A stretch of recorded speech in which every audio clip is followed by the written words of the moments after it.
This is KCR, the sound of state. Just take a nice breath in. Exhale that breath. Just allow yourself now to relax more and more. Because from this moment in time, there's nothing of importance for you to do except relax. Relax. Hey, what's up, humans? Welcome to the season finale of Scarlet Letter Show. This is your host, Scarlett Santamaria, taking you on a journey on San Diego's electronic music scene. Before introducing my guest, I'd like to talk about the correlation between being part of a community and our well-being. Communities make a powerful impact in every facet of our lives. And in fact, we're all currently members of one, including our friends, family, school, neighborhood, job, and so on. We can discover communities and groups that enjoy the same music that we love, support our favorite sports team, or even watch the same Netflix series as we do, like Game of Thrones, for example. A strong community, actually, that's not even on Netflix. I don't even know why it's on Netflix. But anyways, a strong community is a space for opportunities to meet new people, find social or professional help, and to feel safe and accepted. Every individual that is part of our social network has the capacity to add something special into our lives. And they all play an important role in this roller coaster that we call life. And now I'd like to highlight the top 4 benefits that being part of a community has on our mental health and physical health. Number 1 is lower stress levels. Number 2 is a longer and happier life. In fact, a study disclosed that being part of a community and having a good circle of friends has twice the positive effect on longevity as exercising or quitting smoking. Number 3, a healthier lifestyle. And number 4, a greater sense of belonging and purpose. Studies show that having a sense of community unites us and can make us feel like we're part of something bigger than ourselves. It's our friends that make us feel loved, valued, and supported that give us meaning in life. And for this reason, I want to take a moment to thank everyone that in the electronic music community who has been listening or watching the show since day one and has showed unconditional support. I really appreciate it because that means that I'm making a positive impact in people's lives. And that is one of the most rewarding things, for sure. I value the feedback that you all been giving me, especially with the controversial topics I've covered. So I hope that you can all apply some of the knowledge I've shared with you into your lives and find inspiration to make some positive changes. So thank you all once again, and let's keep striving to be better humans and help each other grow. And now the moment that you've all been waiting for. Give it up for San Diego legends, Red Sonja and Alien Tom. Welcome to the show. Thank you. Hi. Hey, I'm just going to need you to get close to the mic. Okay. How are you two doing tonight? Great. Yeah, doing great. Happy to be here. Yeah. Awesome. My next question is usually always what genres do you DJ and produce, but I think we all know that you guys are all about techno, of course. Yeah. But are there any genres that you also enjoy playing? Absolutely. Well, I'm a house DJ, and also I love down-tempo. House, down-tempo, drum and bass. I love all kinds of music. So, what about you, Tom? You know, I am known as techno, yes. I do play house. I do play down-tempo. Play quite a few different styles of music, drum and bass. Really, electronic music has so many different styles. My focus has always been my own sound, whatever I decide to play. Awesome. And you two have been DJing for a long time. Can you tell me what was your first event like and when was it? Why don't you go ahead? Okay. I can remember this. 2001, if I remember correctly. I think the first time I DJ'd out was one of the first an event that I put together. I wasn't a part of it right away when I started it, but I was a bartender at a bar. And they were like, do you know anybody, any musicians or anybody? You can do a night here. Just let me know. And so I pulled together all the DJs I knew, did a night. Took a few months till I actually finally stepped up behind the decks. And it was a multi-genre event, which is kind of why I have so much different music in my personal background. Because when I started, it was the events that we were involved in. It was hip hop, drum, bass, breaks. Mm-hmm. And when I started playing, it brought in house into the mix. Yeah. at first they were like, I don't know if house, I don't know, but I'm just kidding. But you know, and then ever since I played, you know, on that event, I just kind of everything is downhill since then. I've been Yeah, playing, and so. then now you're still here. How about you, Alien Tom?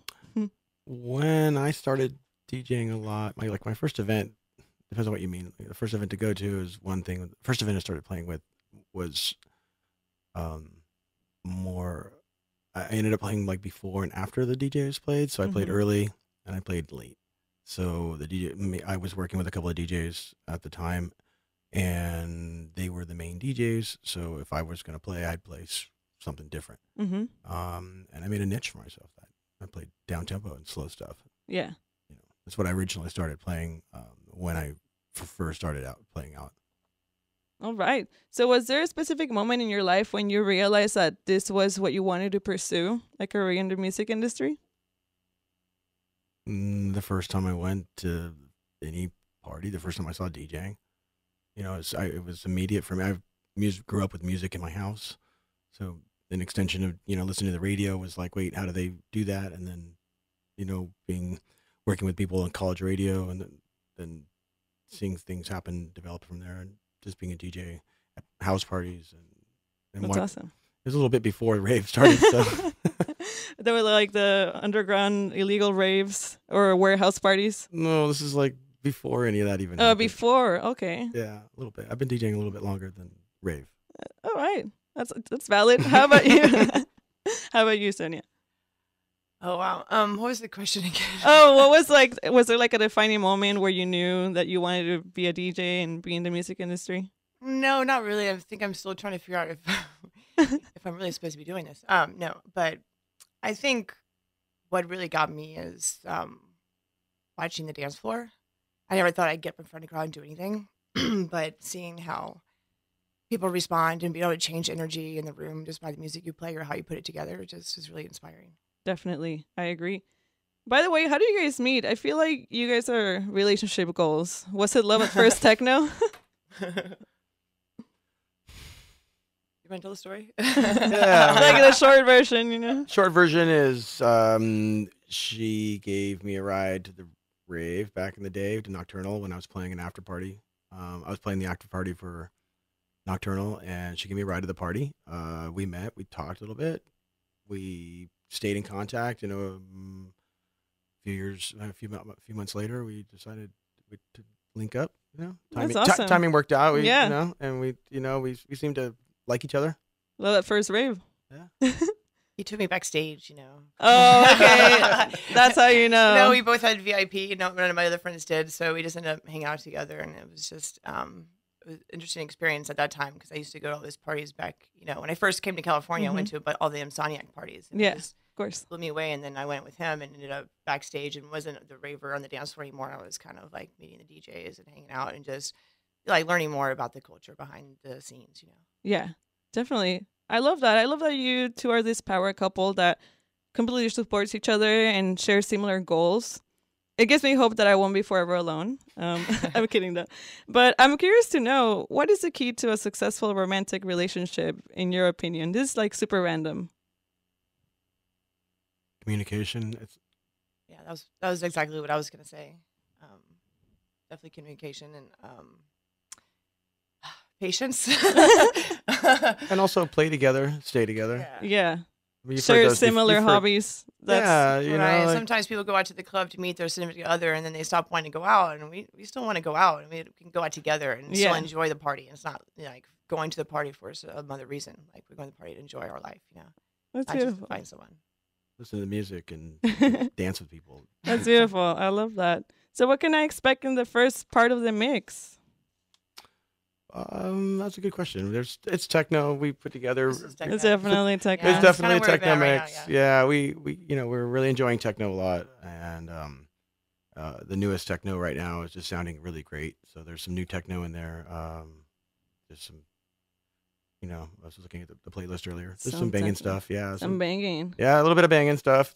So, That's great. We I give you know- half an hour, so you can I imagine. know you two are bangers for sure. Every time I go to your teas for techno, I'm always blown away. Thank you. All right, wonderful. Well, it's time to get up and move that body one last time. I'm about to turn up the speakers in this building and hope that the police doesn't come. We'll be back in 10 minutes for the longer interview. And don't forget to check out the live stream on my Facebook page at Scarlet Letter Show. And by the way, you're listening to KCR College Radio, the award-winning Sound of State.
Activated.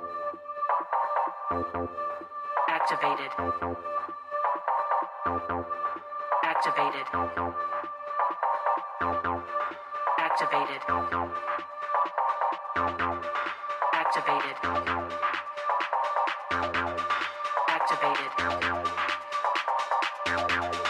Activated.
activated. Are you activated? Are y'all activated? It's a really good mix. Yes, yes, yes. All right, we're back. People of San Diego and whoever's listening, if you're listening in Jupiter and Mars, what's up, aliens? We're back with Red Sonia, Alien Tom. Thank you for being here. I don't have any ads to say tonight, no announcements, because it's the last show and I don't feel like it because I want to allocate more time to you guys. All right. All right, so where do you get your inspiration to DJ and produce? That's a good question. I like that. I'll take this one first. My inspiration comes from various places. I like to go skateboarding. Nice. So when I can't do that, I like to play piano and pound on it. That's really cool. Things. I always wanted to learn how to play piano. Yeah, it's kind of might come on. And then other inspirations, of course, are like rock, and other music. Nice. I hear things all the time in different music and kind of and watch other people. It's for me to get inspired by another DJ. I feel it takes it takes a lot. All right. You really stay true to your own craft. That's what I've been doing it for as long as I can remember. So yeah, it's kind of. It's good. How I like the confidence. You have to be. All right, Sonia. What about you? What about your inspiration? I was thinking about that. Music inspires me. I think when I first started DJing, I remember it coming from wanting to play something that I wasn't getting, I wasn't hearing, no one was doing. There just wasn't. I started DJing the vinyl days, and collecting records was a whole different experience. And when I had the turntables around me, I started wanting to buy records. When I opened up the world of the internet and just shopping everywhere and traveling, I just realized how much music was out there. And it's just it's interesting how, every DJ picks music in a different way. And yeah. Something about music, every single song I listen to, there's something about it will draw inspiration. So it depends on when you put those songs together and you come up with something that actually gets a good response from people. It makes you keep going. Fantastic. I agree. You find music and they respond to it. You're like, yeah, that is a good song. Yeah, it's nice to see the reaction from people. Like, okay, they're dancing. They're feeling it. Okay, so it's a good one. Yeah. Do you two still feel nervous before a show, or do you feel that you got it together all the time? Both sometimes for me. Different reasons for getting nervous, Yeah. Depends on what kind of gig and where I'm at and where my comfort level is and what kind of, what time slot. And who's paying attention. I don't know, but. I almost always get nervous, no matter what. It's just something that's always been part of my Yeah, it's kind of like that nervous excitement feeling you get in your stomach. No, I just get nervous. You do? Yeah, I would get quiet nervous before I play. I like to think about what I'm doing, and really, I take it very serious when I play. Yeah. So when you take things seriously, sometimes you get nervous about how they're gonna. Yeah, play out. I agree. Yeah. So, what does being a DJ mean to you?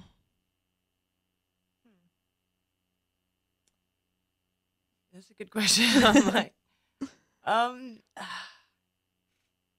means that somebody must think you have a good taste in music to let you keep doing it all the time, right? I don't know how to really explain it. Well, what does it mean to me? What it means to me is I'm in a position to play things for people in a way that I like to have, that I'm not hearing in other places. So to me, I feel like it's my duty to play what I feel is being released and is important and is part of what we're doing right now. Part of the conversation, what's happening right now. And with techno, that was, we've been running that pretty hard, and that conversation is absolutely ongoing. And we're having that. We're watching, not just top 100 songs. We're watching things coming out and not coming out, and our friends making things. And I feel like that's a lot going on. Yeah, there's a lot going on with techno right now. The conversation is strong. All right. So, do you remember an event that you bombed, like something just went wrong? I think I don't know. The first thing that came to my mind is when I accidentally turned off the sound system right before I went on, just by accident. That was, hey, I'm here. I'm gonna start over and turn. Hey, can you turn that back on? Yeah, that I happened to think me that was once. probably the worst thing I think has had happened to me. I think like just falling apart. Let me think of because I've played for so long. Yeah, Let me think of something great because God, there's got to be a time. I think when it wasn't necessarily that I did badly. I think that the one DJ gig that sticks out of my mind where it was just really extreme was when I was supposed to play after Jazz 88 and the promoter told me to clear the Jazz 88 people out of the building. Uh-huh. And the Jazz 88 people didn't quite like what I used, which was a really beautiful remix of the Chemical Brothers. And I remember one jazz person going to the DJ booth and unplugging it. Oh my God, just straight up. Like, no, not tonight. All of a sudden the turntable just went. Whoa. I looked down and there's this, this very finely dressed woman there with just with the It's like, no. No, you can't have that. Wow, that's intense. Yeah, sometimes people can be like that with music. Well, on a lighter note, was there an event that made the biggest impact on your life? Okay, I can think of something right away.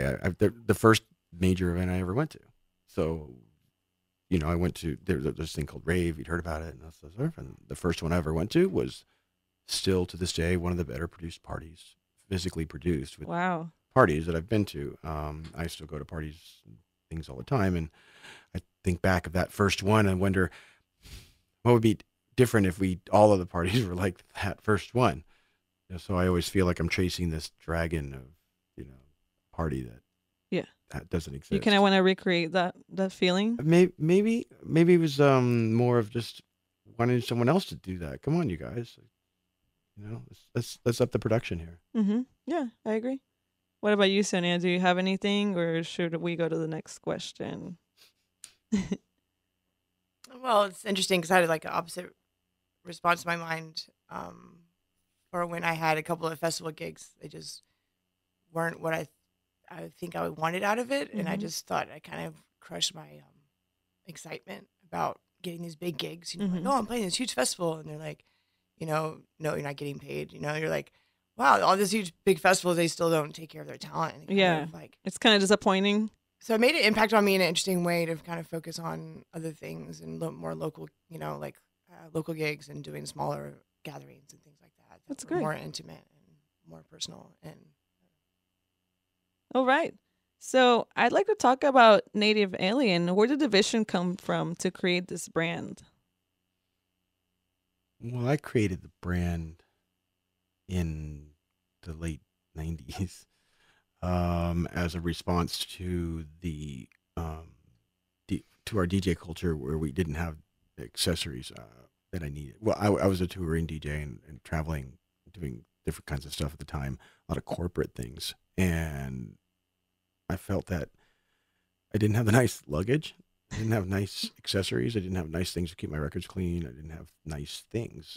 As a DJ, I was dealing with, hippie looking things with embroideries or poorly made items that fell apart. Or, records are really, really heavy. Whatever you could afford at that moment. Yeah, and records are really heavy, and milk crates are ugly, and they're not really for records, and then the record crates that are bigger than you need them to be, and there was just all these different things. So Native Alien started out to solve the problem, and it was to make accessories for DJs. And then over time, of course, we sponsored events and did things like that, and it's mutated into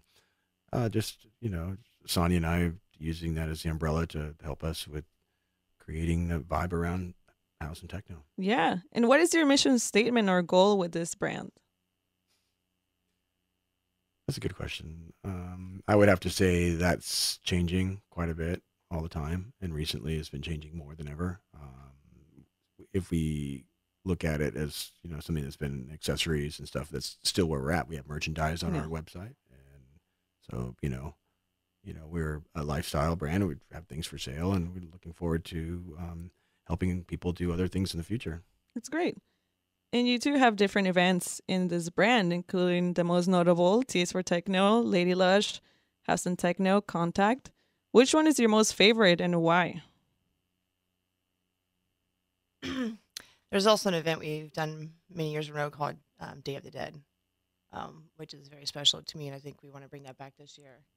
I would have to agree with that. and Day of the Dead. You know, it's definitely a good way to remind us all to reflect on people that we love, even if they're here or not.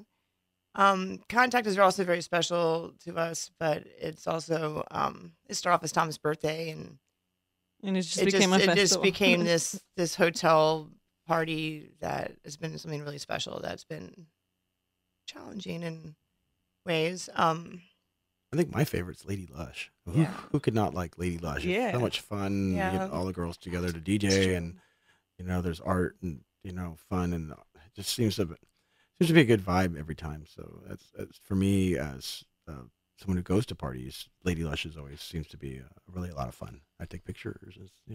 Yeah, it's a different branch of you guys because you have all these different brands, sub brands from your big brand. So it's good that you tapped into different aspects of it, like the Lady Lush that covers like more women centered, and then techno, and then Contact that is more a little bit of everything. So that's really cool. And what is the most difficult aspect about throwing events in San Diego? Well, I think if you look up event production on the stress level factor, it's like up there at high. So it doesn't matter where you are, what city you are in. Anyone who does events, weddings, birthdays, Yeah. whatever, the stress level is very high. So there's that. It's like Just- it's like gambling. You know, you think yeah. you know what you're gonna get, you're not sure. You put some money down. Yeah, You're like, it's you true. know, you're It's part of picking it. different ideas, but bring people, and sometimes you don't know what you can get. You could end up on a weekend where there's tons of things going on, and then the next weekend there's nothing going on. And we're all sitting here like, why couldn't we plan that better? You talked a lot about community in the beginning of your show, which I really liked what you talked about, and that's a big part of what keeps me around in this music. Yeah. Is the community. Yeah, I agree.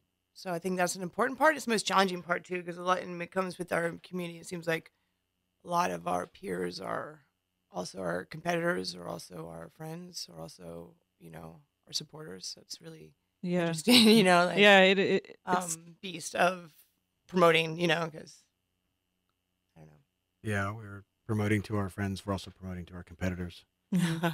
We're also inviting our friends and our competitors are our friends. Yeah. So yeah, I mean, how do we- you we- manage to maintain like good relationships with everyone when everyone is a competition? we don't. Just like you said earlier, plur. We just use as much plur as we can. Peace, love, unity, respect. We can all be in this game together and still have do similar things, and still respect each other, and still show space for each other, and to try not to compete with each other as best we can. Yeah. And just know that sometimes it happens, and it's just we have to just get over it and just still support each other and love each other no matter what. And I know you've been. Were you gonna say something? We like to say Sorry. we like to say there's enough of us. It's not really competition. We just have to work There's hard. a lot of people in San Diego always say like, if we're competing, we can't get enough people at the party, then we're screwing up, and we need Yeah. to make more friends, and we just need to keep trying harder to bring more people into this music, because we have a great community here Mhm. waiting for everybody once they show up, and that's one thing that I see happens all the time when we bring new people in, and being able to engage them and take care of them and pay attention to who's around us, Mm-hmm. and just really, I don't know. Yeah, there's just a lot of different aspects of it, and I mean, if you think about it, the electronic music community is not that big. It's like kind of niche. It's really small, unless you go to the big events like Crossed or LED. Everyone is more mainstream, But when you tapped into the quote unquote underground scene, it is like the competition is tough. Don't you think? I don't know. No, It's really Not tough. really? It's just it's definitely interesting and emotional to be in the situation to want to do something positive, and you have a lot of challenges. Yeah. And I know you've been one of the few from the underground community that has tried to bring this sound to downtown and just make it expand, but people have some strong opinions about it and stereotypes about the scene. How can you change these people's perspectives? What do you want these people to know?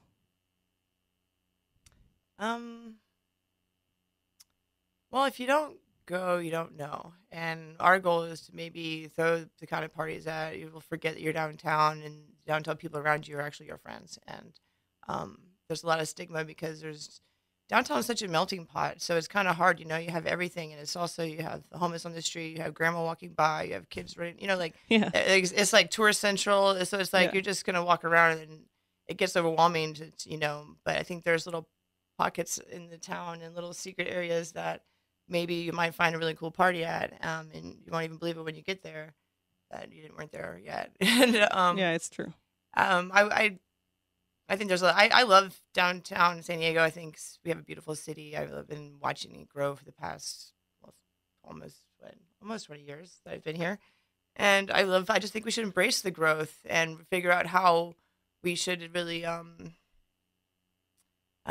encourage the better music downtown. You go downtown and then it's the same thing everywhere you go. It is. And Hip-hop. it's just like you can't find any oons. We tried, you know, but doesn't mean we can't, you know. Yeah, you just gotta keep trying, keep moving forward. What is it that keeps you too motivated to continue on this path despite the challenges? I want to play in a good sound system. Yeah, I want a DJ. You know what I mean? Like our community has been kind of cooped up in dive bars for, I feel like, a little bit too long, and I feel like it's holding us down a little bit as a community. And I learned this when we moved from a dive bar to a club, and more people showed up than ever, and they're so happy. When the feedback I got from, especially from my women friends, and you know, the people that just like wanted a better experience, wanted a nicer, safer place to feel like they can go to hear music, and they don't feel like, I don't know. I just want it to be a welcoming environment. I want it to be, you know, clean and well lit and safe and comfortable. And I feel like a lot of opportunities downtown. Some really nice places that I feel like sometimes people are intimidated, but I feel like I want to embrace these opportunities and give it a shot to bring some good music to the masses. Definitely. You know, I think it's gonna be fun. What is the most valuable thing you've learned about the industry with your years of experience?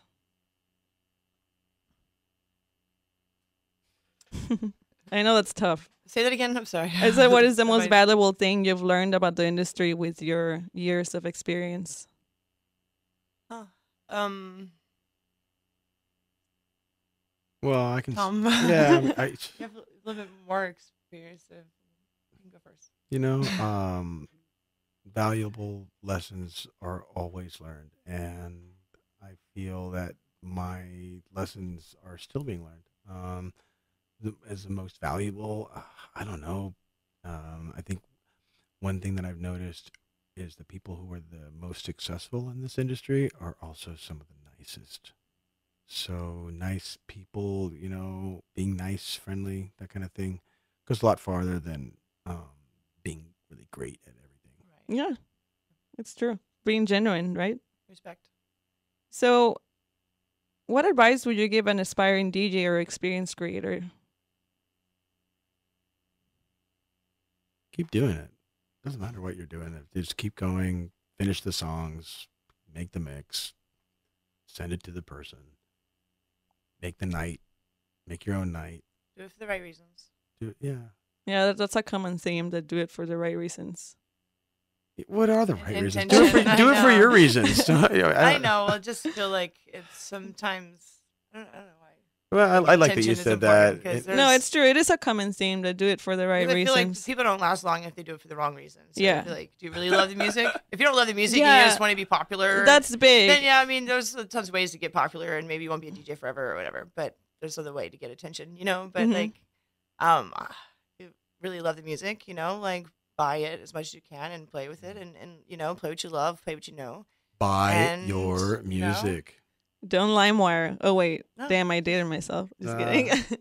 Don't- Yep. Don't buy his music. That's true. Support fellow artists. Absolutely. And what are your thoughts on San Diego's electronic music scene? You can say something positive and then maybe something that needs improvement. I love San Diego. I feel like it's been a home for me for a very long time, and I feel like we have a very tight knit community. You know, like everywhere you go, you get a hug, and that's Yeah. why I kind of fell into this music in San Diego, because I started to noticing that I had a family everywhere I went. You know, and it feels good. You know. That's good. What about you, Tom? I don't know. I almost want you to repeat the question so I can really It's give okay. you guys a good Yeah, answer. it on was. this. What are your thoughts on San Diego's electronic music scene? You know, I think about it a lot. I have thoughts. Probably write books on it. I'm a native San Diegan. For me, the San Diego scene, the electronic San Diego scene, is an extension of Los Angeles and Tijuana, and then further out we have San Francisco. We have Mexico City. We have we have a lot of areas that are part of this scene that really we're just a little tiny sliver of an international scene, and we have responsibilities because that are higher than I think some other areas are because our city is an international destination. Yeah. So we're not just catering to kids that are from Arizona or whatever. That we have kids from all over the world that Yeah, are it's here. a bigger target audience. Yeah, and our targets, we're looking at a bigger scene here than we can imagine, especially when you see things like what's happening with Crossed, and that's Yeah. incredible. It's big. Kaboo, Crossed, LED, those big brands. Yeah, there's big stuff going on here in San Diego, And and a lot of people come and go out of this town too, so I've seen it have a lot of kind of struggles along the way because so many fluctuations of people have come throughout the years. And yeah, we have schools here, so every Yeah. 5 years, what is it? Every 4 years, Yeah, we've got a I whole know, new right? basically a whole new population. So that is a challenge that we have here, is that we're constantly cycling through. Hmm. keep fresh, People get old.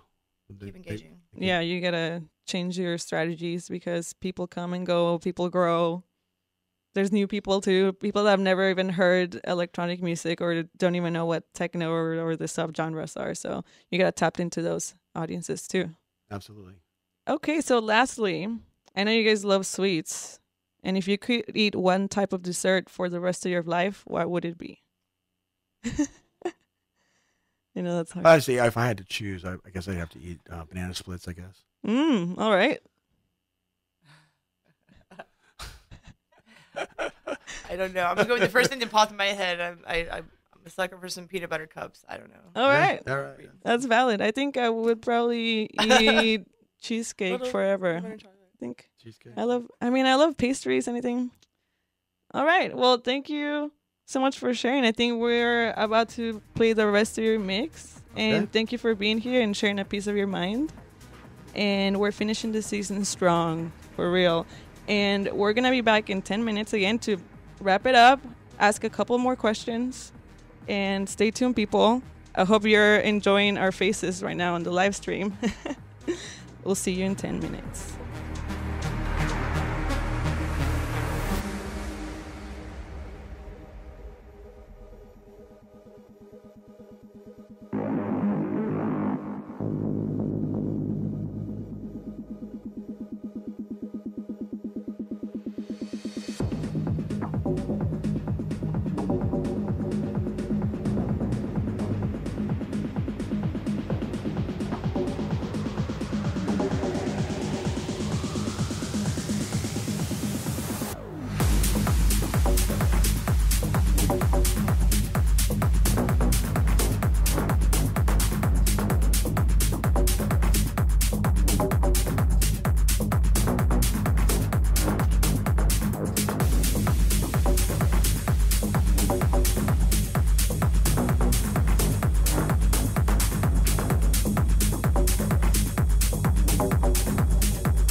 I know I said 10 minutes, but it's the last show, all right? I want to take a little bit more time with my guests. And really quickly, there are just a few more questions that I want to ask you. And I'll start with, what are you most grateful for right now in your lives? Him. This guy here is probably. You know what? Just not even to be cheesy at all, I have to say the same thing. Oh, Yeah. But knowing her and being able to be friends with Sonia and to be partners and to do what we do together and how we do it together, that is what I'm grateful for. oh my God. You guys are going to make me cry right now. Like, better stop with this cuteness. And what is the most rewarding thing for everything that you guys do? Like everything that you do in the music industry, what is like the most rewarding thing? You know, I just keep thinking about the dance floor and how it makes me happy to see everybody smiling and dancing and having a good time. And not only that, just bringing my friends together when I see the relationships form too at our events. It really kind of makes me happy because our tribe keeps getting bigger and bigger the more we bring people around, and really, you know, just I don't know, it's people and the music. You know. Yeah. All right. That was a great answer. Do you guys have any upcoming gigs? Looks like I'm playing in LA with Sonia at the Pattern Bar Oh, nice. coming up. That's really exciting. And I have a residency coming up that we'll be announcing soon. All right. So, what does the future hold for Red Sonia and Alien Tom? Well, that's a good question. We're on the verge about to announce a new residency that we have downtown, where we'll be playing every week at a new nightclub. So we want to kind of focus a little more on our DJ sets and us as DJs, you know, and less of the promoters promoting our own events and stuff like that. I don't know.